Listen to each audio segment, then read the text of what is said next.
Welcome back to this episode. And the reason I'm doing all this is because if anybody cares, my life is like profoundly interwoven with Natalie Wood's, okay? And what that means is that I couldn't have been certain places in my life at certain times without my life being destined to be so. Predestination. And religion doesn't counteract that. Humans of today just think, oh, we always have free will and all of these things like that.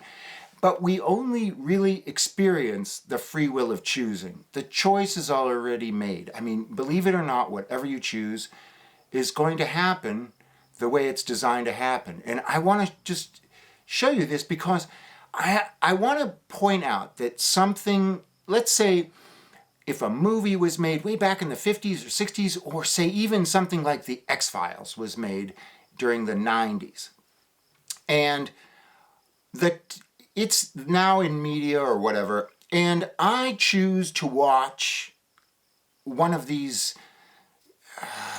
movies or shows timed with an awareness of it. And I've heard that someone talked about sort of movie yoga, be aware of what you watch, what you do. And now that I have this consciousness that my life is predetermined, I'm like watching all the things I do. And by doing so, I get a very interesting pattern arising.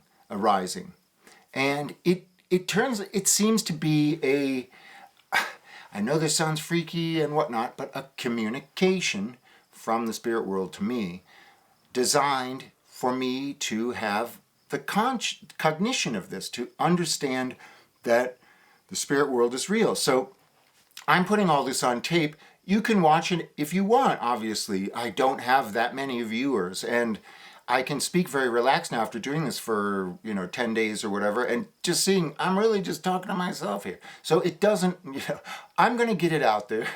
And what you do with it is, what you choose. You can just say Thom is a madman, and but believe me, this isn't really self-interest.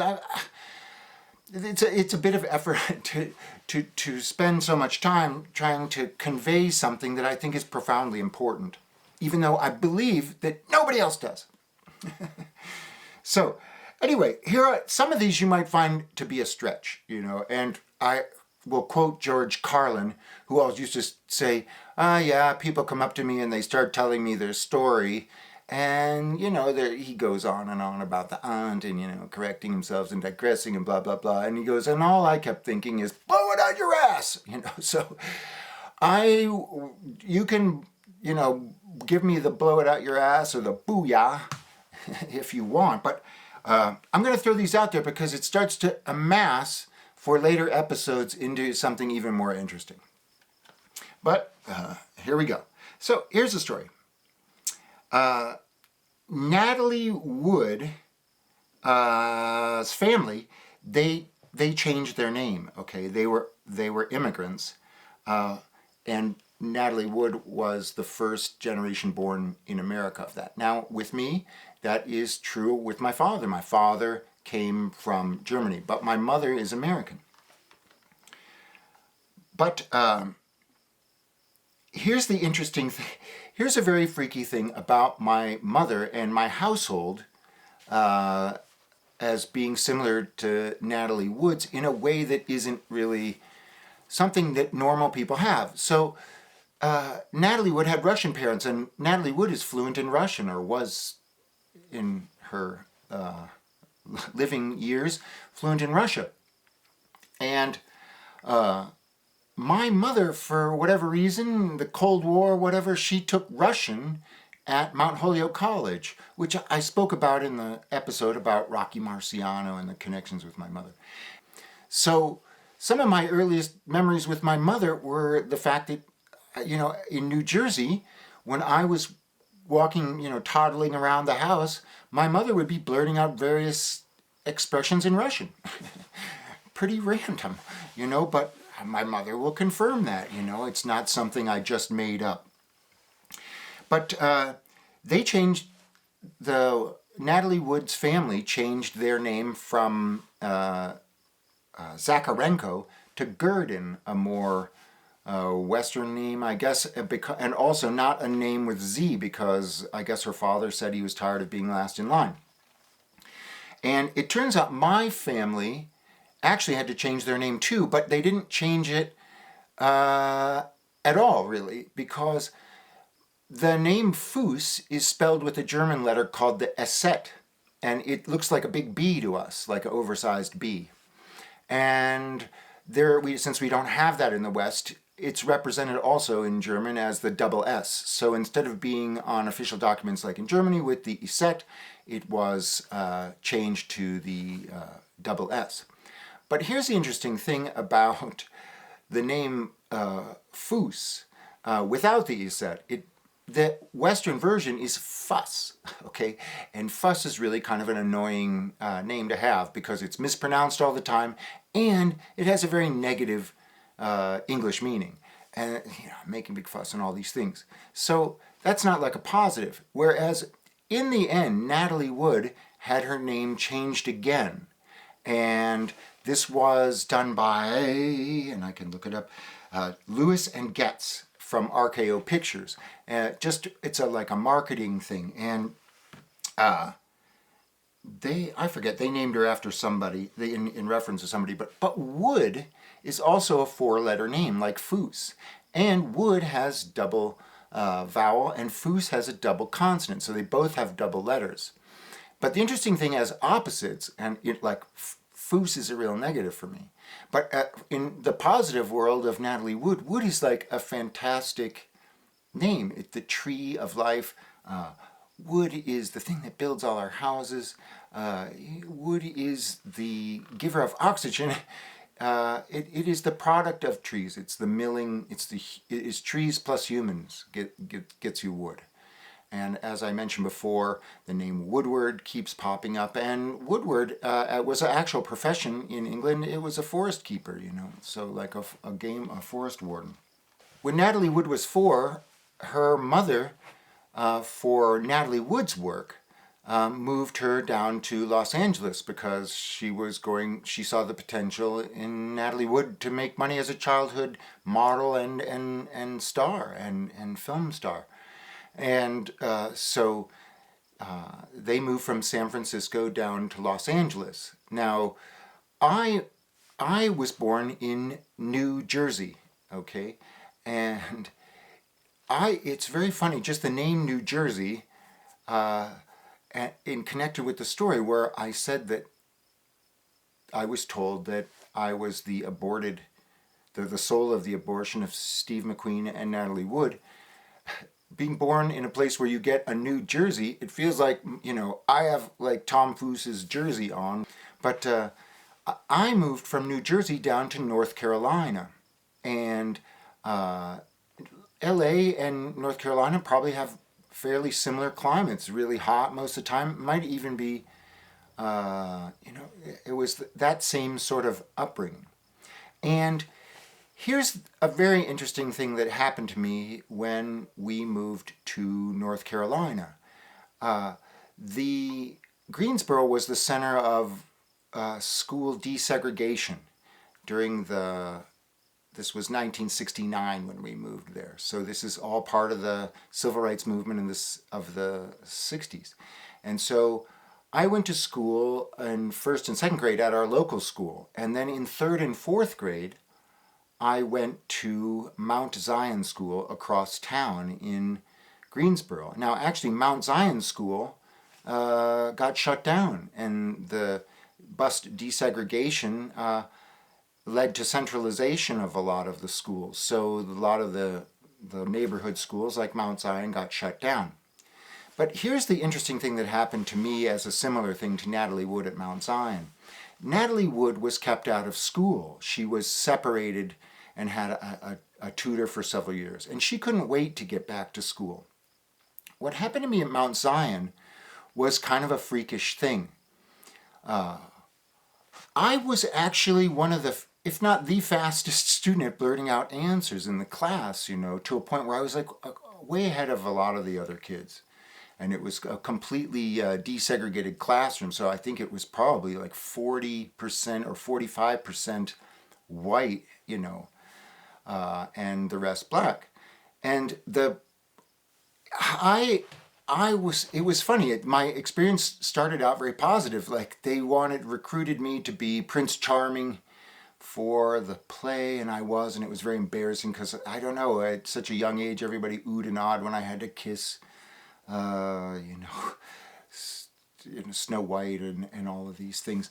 And I was actually elected class president, and so things were looking very positive. But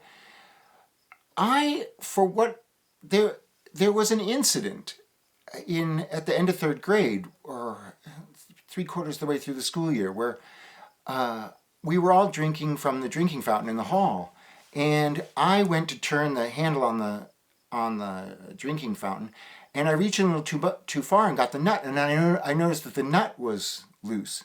And being a curious person, I started to unscrew it a little bit, and a little spray came out, and I shut it off, and everyone laughed. And since everyone laughed, I said, "Oh, let's do it a little bit more." And I was just going to leak a little bit out, but everyone really raged then, and I'm very dyslexic, and it really comes out under pressure. And I screwed it the wrong way, and the thing came off, and water started going everywhere, and I shoved it back on and screwed it down, and I thought everything would be all right. But they sent me to the principal's office, and when I came back, I was sent then to the library for the rest of third grade. I think maybe it was even a half year or whatever, during classes, and then all the way through fourth grade. And it was very interesting because my older brother, Douglas, he was sent to a private school. And it was very funny. He ended up going to Yale. And I spent like a year and a half just like doing card inventory in the library, not learning a thing, being separated, school was awful for me. It was really like a detention situation. I had to do whatever the librarian said, and now, like in hindsight, she would disappear for a while. Hell if I know. For all I know, she could have been having an affair with the principal, Mr. McDonald, But when we moved to Chicago and I had to go back into fifth grade, I never actually felt comfortable in school again. And my classmates will verify this is not like, something I'm making up. I mean, I never did well in school. I had a lot of absences. I didn't like the social atmosphere. I never felt comfortable about it again. But when Natalie Wood went back to school, she thrived. She thrived on it all. And so that's just a little interesting tidbit from our youths about, some of the similarities. But I already mentioned in the earlier episode that when I was 7.5, my younger sister was born. And it was really funny because in Natalie Wood's life, when I hear about how Marie and everything was such a powerful force in Natalie Wood's life, I heard, it's all documented about how her mother Maria was such, just controlled everything. And by age 12, Natalie Wood was looking after her, paying for her father. She was out earning everyone in the family, and her father had some financial troubles and all that. So from age 12 on, Natalie Wood looked after her family. And it was the opposite for me. Natalie Wood's family moved south for Natalie Wood. We moved for my father, and then we moved to Chicago afterward for his job. He was an engineer. And it was a different atmosphere in my house than Natalie Wood had. Let's just put it that way. Natalie Wood was very much the center of attention. In my house, my older brother and younger sister were, and I just, there wasn't that much interest in me. It was funny, they say it's middle child syndrome or whatnot, but it was funny. My father promoted a sibling rivalry. Like I said, his name is Peter, and it's from the biblical of Peter and Paul, the sibling rivals and all of this stuff. And my father did not have a really family atmosphere at all. And the saddest thing for me is when I was young, and I stopped, but when I was young, I teased my sister a few times, and my parents would really shame me about this. Whenever I would show my face at one of their that era, people socialized more. There's none of this bullshit social media that ruins and destroys lives. People had to get together, and so they had cocktail parties and they had office parties and things at the house and so forth. And if I ever showed my face, the first thing that my parents would blurt out was like, he teases his sister, and they would shame me publicly about it. So I always felt really horrible about the fact that when I was young, I teased my sister. I felt bad that that she had to endure some older brother pestering and whatnot. And so, I really feel ashamed of that. But when I saw the story of Natalie Wood, she just loved her sister Lana and just adored her and had a very enviable relationship with her. And so, okay, you might say blow it out your ass, Thom, because a lot of people have these differences between people. But I don't know that many people who are held out of a year and a half of school and put in a library, and forced to inventory books and make transparencies and things like that instead of actually learning stuff in school. So, I was really catching up when I hit Chicago's suburban school system in Glen Ellyn, a pretty affluent suburb. So, in California, when I talk about the move to Glen Ellyn, Natalie Wood lived in Laurel Canyon. And in the Chicago area, everything is flat except for a few places that have features, and not many. One of them is Glen Ellyn. There's a big glen, and it obviously attracted wildlife. There's a forest preserve there called Churchill Woods, and in that area around a place called Prairie's Pond, right next to the forest preserve, they found a mastodon, and they donated it to the Wheaton College Museum. And I remember going to see that and being in awe of the fact that that was right in my backyard. Literally I could just walk down into the forest preserve when I was young. There was no development then, and go past, just right out there, and I could practically make it around to Prairie's Pond, just walking through the preserve. And so it was a feature that, attracted things. Now, a glen is like a canyon. There's no mountains around because this is Illinois, so a glen is like a canyon. And I lived on Crescent Boulevard, and Natalie Wood lived on Laurel Canyon Drive, I believe. And a laurel is a type of plant that they would make a wreath out of, a wreath of laurels, and put on victors' heads in Greek times. And she had the laurel, but I lived on Crescent Boulevard, and a crescent is the shape of the laurel. So you can say, booyah on that as well. But these are things that always seem to be quite similar. And when I went there, I went to Glen Oak School, which is also like a tree, a wood. Oak designates a wood. It's kind of funny. So there was one thing I didn't mention about our sort of lives of opposite. I did mention how I broke my wrist, okay? And Natalie Wood was always ashamed of her broken wrist and covered hers all the time with a bracelet. And it's very funny. We both broke the wrist of our non-dominant hand. So I'm left-handed, and I broke my right wrist, and she's right-handed and broke her left wrist. And she wore bracelets on to cover her left wrist. And I always wore a watch on my right wrist, and it covered my broken bone as well. And the reason I wore a watch on my right wrist is because as a left-handed person, if you're throwing a ball or whatever, the wrist snaps, and so you keep it away from your active hand. So you opposite wrist it when as a left-handed person. But the interesting thing about my bone is I studied martial arts for years, and in a lot of the holds of jiu-jitsu and these things, if you have a protruding bone here, you can dig it into various nerve points and joints and things like that. So I always thought that I was so lucky to have this bone sticking out as a martial artist, because my moves were much more effective because I had a little knob that I could rub into various points on the body during these, various self-defense moves, these martial arts.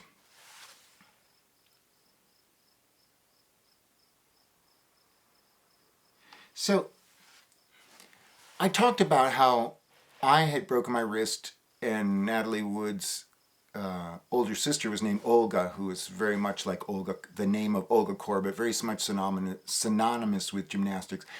And Natalie Wood broke her wrist on the set of the movie, making the movie The Green Promise, where she fell into dark water on a bridge set. And there's another interesting thing about dark water, okay? And Natalie Wood said that she always had a fear of dark water. And it was very funny, when I was very young, I also had a fear of dark water. But Natalie Wood got her fear of dark water making a movie. She was making The Green Promise. And I got my fear of dark water watching a movie. And because when I was very young, we went to the Schomburg Theater, which had an enormous screen, to see the movie Jaws. And I was so terrified, I actually had to go to the bathroom in the middle of the movie, and I was so scared on the night diving scene where the head pops out of the boat and everything. It gave me a fear of dark water. But as a scuba diver, I by chance kind of got interested in scuba diving. And my scuba diving experience helped me get over my fear of dark water as I got older. But there is always that, I think for a whole generation who went to see Jaws in the old big theaters where the huge screens, they have a little bit of terror of the water from the films. And Natalie Wood got hers making a film. So it's sort of a world of opposites that I'm talking about. One of the most things that jarred me when I watched Natalie Wood, What Remains Behind, for the first time was a talk show that she did with her husband Peter Gregson and Robert Redford. And I think it was the Dick Cavett show, and the host asked Robert Redford if he had any marital advice for the newlywed couple. Natalie Wood and Peter Gregson had just been married. And Robert Redford said, well, the advice I have is to keep your date straight. And Peter Gregson, he just laughed and said, oh, it's so funny. Just the other day, somebody asked us, about our wedding date and or our anniversary, and I said it was May 31st, and of course she corrected me, and it was May 30th, and she was right. And the funniest thing about my wedding is I also was married that weekend. I was married on May 31st. But I have always confused that day with May 30th. And I've told people, for some reason, I always thought that my wedding was May 30th. And so for years I'd get that confused and mess it up, just like Peter Gregson did. But the interesting thing is I was born in 1996, and Natalie Wood was born in 1969. And again, I was telling you about Thomas, the twin. The 6 and the 9 are the twin numbers. And again, Natalie Wood is Cancer. It's the sign of Cancer, and all of these interesting things. And my daughter was born 69 years to the day after Natalie Wood. And so I was born in 96. She was born in I was married in 1996, and she was married in 1969. She was married on May 30th. I was married on May 31st. Now, the interesting thing is, and my friend Earl always gives me crap about this, is on birthdays, things always seem to match up exactly. But on events in our lives, like when Natalie Wood broke her wrist, she was 9, I was 10. If you add 1, it seems to add up. She was married on May 30th. I was married on May 31st. Again, add 1. Steve's like, how can you add 1? I said, if it's a consistent pattern. Natalie Wood passed on at age 43. I started making my film out of the blue at age 44. And I'm posting up lots of little clips from my film. So that when I saw the fact that he was messing up the wedding dates, and again, anybody can ask my wife Christine on this, I always messed up that wedding date, same weekend. And incidentally, you'll see Bobby Rahal, his middle name is Woodward, and I say his full name is Robert Woodward. And so there's the Wood and the Ward, and he rescued me when my car broke down on these things. He won the Indianapolis 500 in 1986 on May 30th, on Natalie Wood's wedding day. So it's Memorial Day weekend, and it is a popular wedding, so a lot of people say, booyah! But there's one thing that I want to just add about Natalie Wood for this, as this episode rolls on a little bit too long, is when I called Steve Erlenborn, I was working on my film about, I filmed in India, and I'm showing Varanasi now on this web channel, on this YouTube channel. And so I was working on what to say, at some of these places. And there's an interesting, my guide in Cambodia showed me a doorway that had a thing called a makara. These are the protector gods from Hinduism. Hinduism is said to be the earliest religion. I mean, there's the Yellow River Valley emerged a little differently, so you have Taoism and so forth, but Hinduism in the Indus Valley is considered the oldest known religion. And in Hinduism, protecting the Ganga Ma, and you can see there, seeing Ganga Ma in my Kumbh Mela posting, the river was also a goddess, and protecting the goddess were these makaras. And one was a crocodile that could transform into a dolphin, and the other was a serpent that did not transform. But here's the interesting thing about the dolphin, and I mentioned it in my vision where the light of the Savior transformed into a dolphin and came in and saved the soul of Natalie Wood in this meditation I had. And the dolphin is a symbol of Jesus in the Bible, but these are things I wasn't aware of going through life. But what I did see were natural spectacles. And on our way to Catalina Island on the ferry boat, we came across a superpod of dolphins.